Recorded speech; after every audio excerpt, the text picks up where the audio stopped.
Hello everyone, how are you doing? This is MD Tech here with another quick tutorial. Today I'm going to be showing you guys how to hopefully resolve the issue you have when browsing the internet. Specifically, if it says your DNS server might not be available. So this could definitely be very tedious if you're using the internet and all of a sudden you start getting this network changed error. And basically it means you can't access the web page you're trying to get to.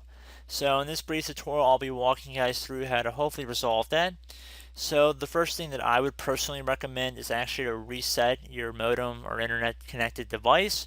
So whether it means actually turning off the internet on your physical laptop or desktop, or manually turning off the power to your adapter and then waiting a few minutes or a couple minutes and then turning it back on, I find that that resolves a lot of this problems associated with this issue.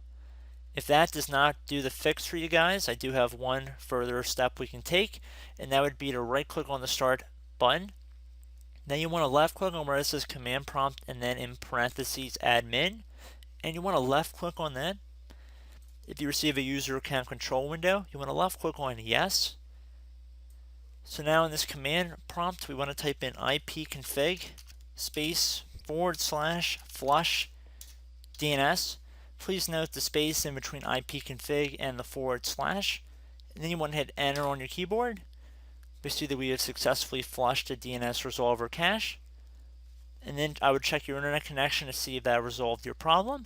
If not, we're going to move on to our next command, and that would be to type in netsh space int space ip space set space DNS, and then you want to hit enter on your keyboard.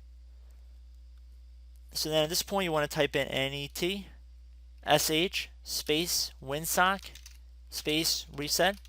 So make sure you're spelling this all correctly here. We're going to type in netsh space winsock space reset.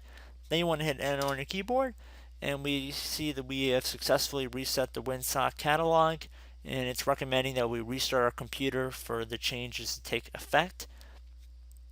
So hopefully this resolved your problem, guys, and I will catch you in the next tutorial. Goodbye.